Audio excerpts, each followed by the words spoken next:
I am making a cushion for a garden chair, and I am using upcycled resources. So this was a blanket that my niece gave to me, and the fabric had become pretty frayed.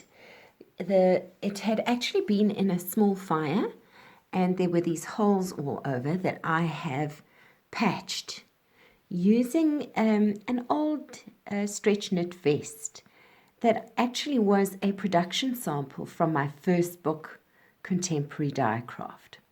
So I've used all of these various resources that I've got from different places, and I have stitched them together to make this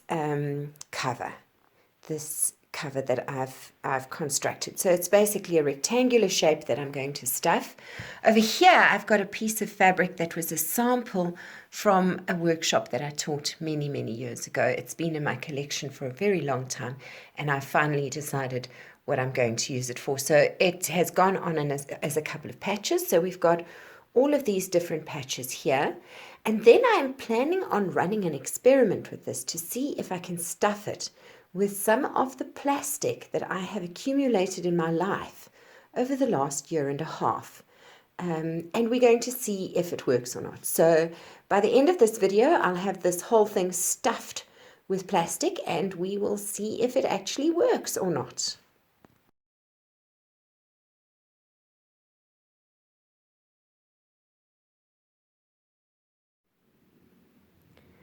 Before I start printing, I like to prepare my workspace carefully so that I've got everything I need, so that when I start printing, I can just have a good time and enjoy myself, and everything that I need is at hand. So you will notice that I have put tiles and mats onto my hardwood floors, just because I'm quite a messy worker, and sometimes when I'm running the roller over here, then I tend to make splashes that go beyond the end of the table and mess up my floors. So if you are a messy worker like I am, then try to cover your floors also in whatever space you're going to be working. I like to work outdoors sometimes, but on windy days or on cold days, then I do come inside. And I do try to be mindful of my environment so that I don't make a mess on the things that I care about. So this is the basic setup that I have for when I want to print with lino. I've got a towel over this table for the same reason, to keep the ink off that. Here's the stamp that I plan to use for this project. Then here I have some scrap paper. I'll either use scrap paper, sometimes I'll use an old telephone directory or an old magazine or something like that. And what that does is when I put the ink onto the stamp with a sponge roller like this, then invariably you get a little bit of ink here along the side. Now what then happens is you take the stamp away, you stamp with it, you bring it back and you put it down on that ink, and then you end up with ink on the back of your stamp. That then ends up on your fingers, and then as you're working, your project becomes more and more messy. So one of the ways that I use to just manage cleanliness on my project so that it's not too difficult is to actually ink up on a fresh piece of paper every time. So I will ink it up like this. I will then take the stamp, I will place it on the fabric, put the pressure, and then before I bring it back here, I will turn a page so that when I then lay it down to ink it up again, I'm doing that on a fresh sheet of paper.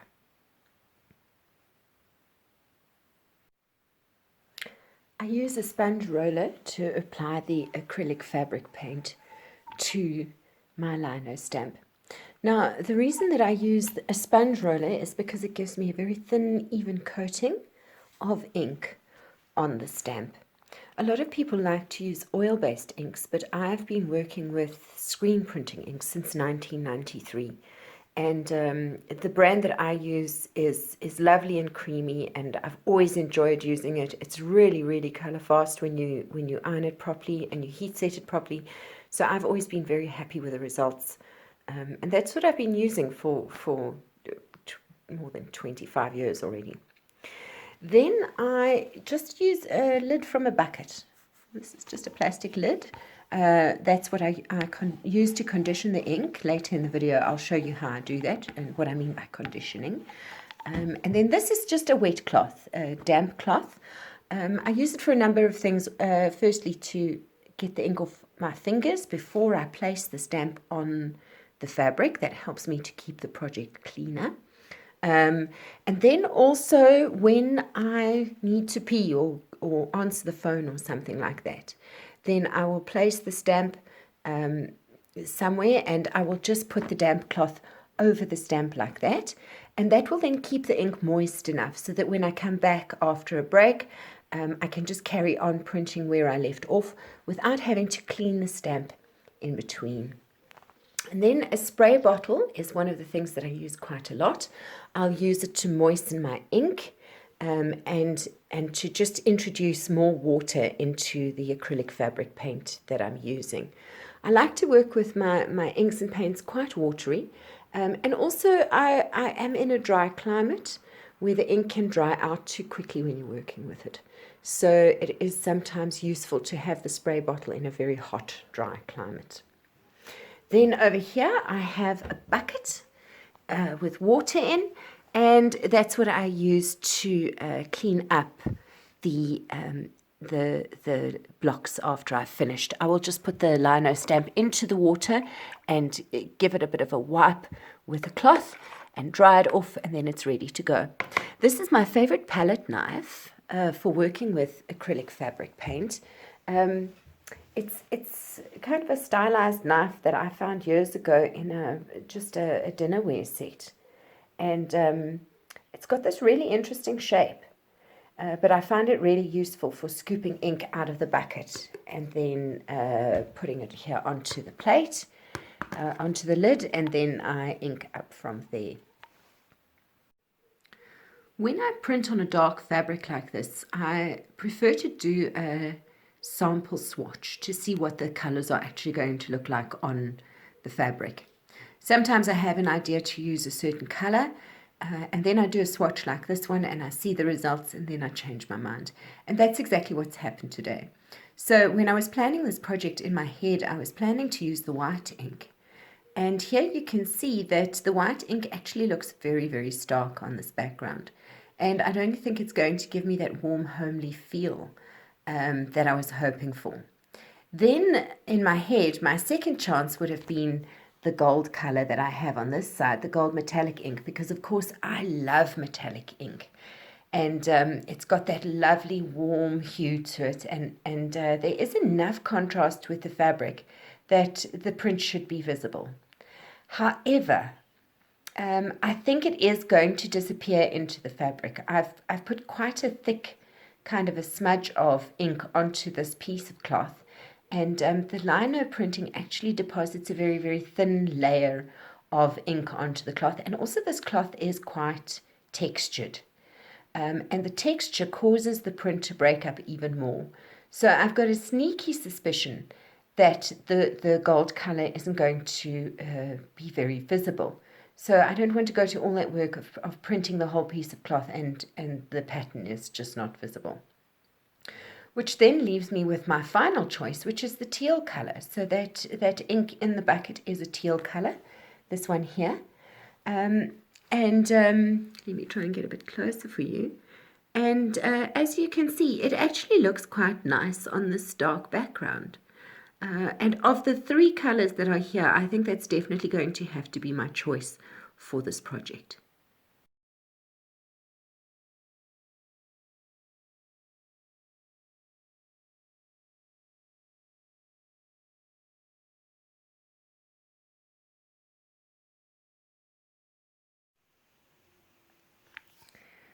This is how I condition the ink. I mentioned that term earlier in the earlier part of the video.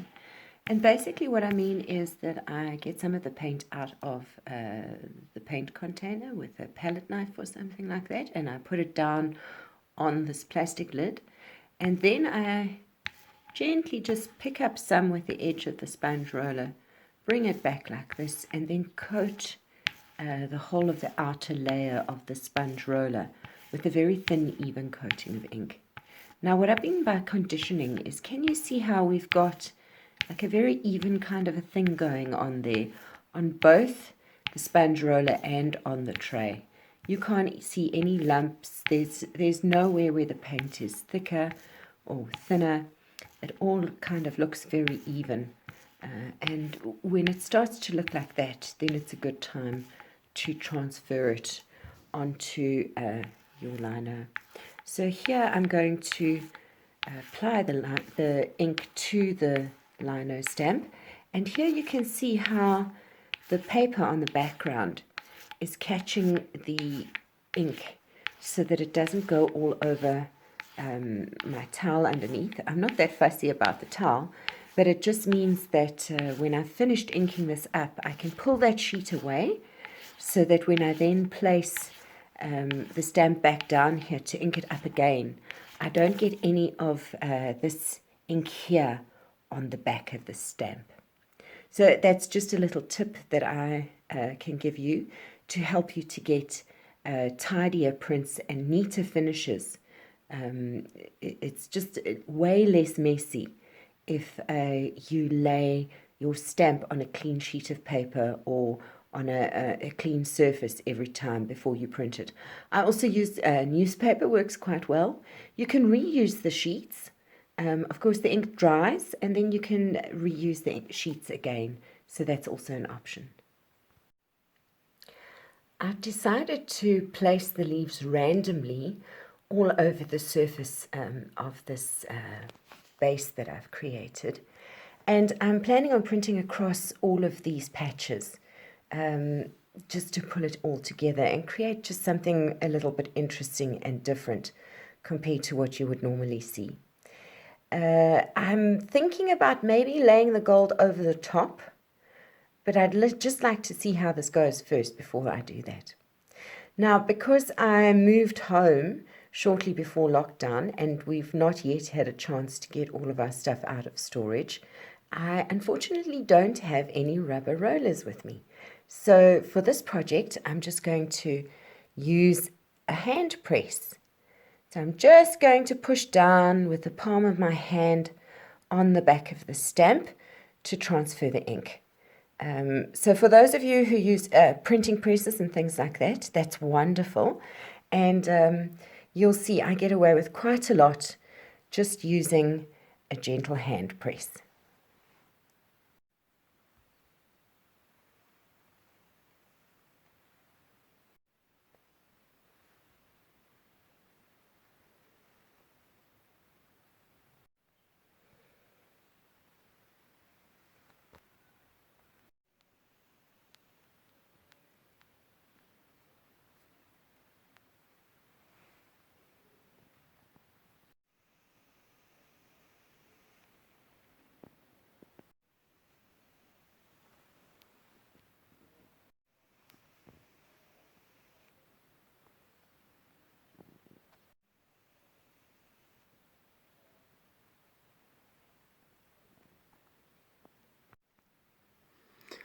Okay, I've decided to do it.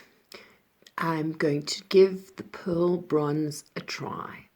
Now, one of the reasons I'm a little bit reluctant, look at this, isn't it delicious? Yum, yum, yum, yum, yum. One of the reasons I was a little bit reluctant to try this particular ink on this color of fabric is because there is a very good chance it won't be visible at all. The pearlescent inks can be quite translucent. If I wanted an ink that was going to be a complete blockout on a dark color like this, I would try for a Seika. That's the brand that I would purchase here in South Africa, which is an ink that is completely opaque on dark fabrics. However, I'm going to give this one a try. It is quite watery and liquid. You'll see it is quite runny. So there also is a small chance that because of that it's not going to show up on this dark color. And I'm going to give it a try anyway. So let's see how it goes. And here you can see, as I mentioned before, this is how I condition the ink. And here you can see it's ready to go. It's nice and creamy It's coating the sponge roller nice and evenly, and from here I'm going to apply it to the stamp. Oh my goodness, doesn't that look lovely?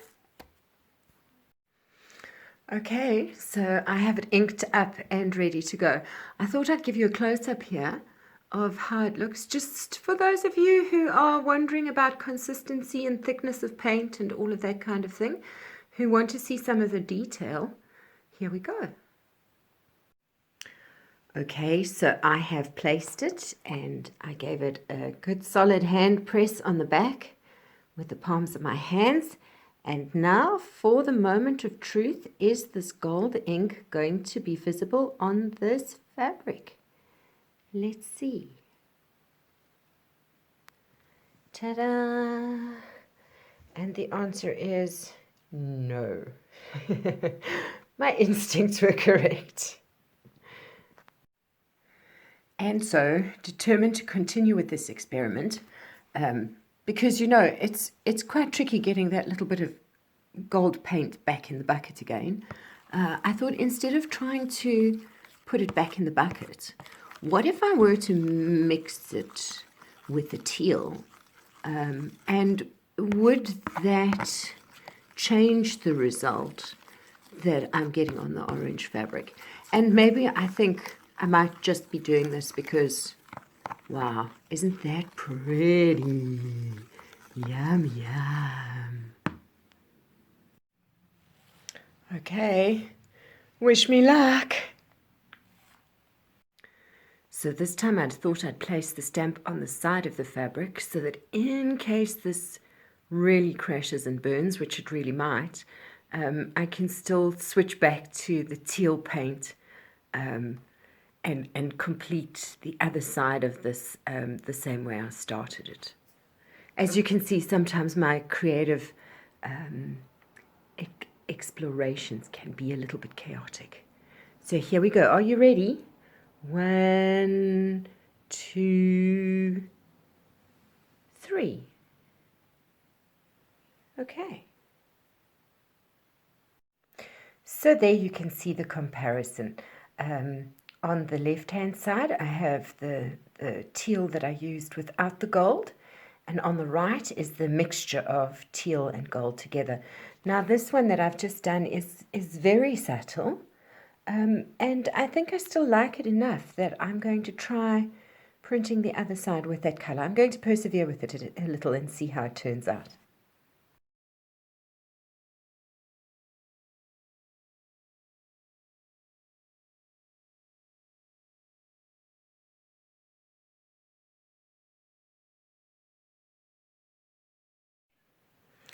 So for those of you who were wondering what that color might look like on a lighter fabric with a slightly denser, more even, smooth weave, there we go. That's what it looks like.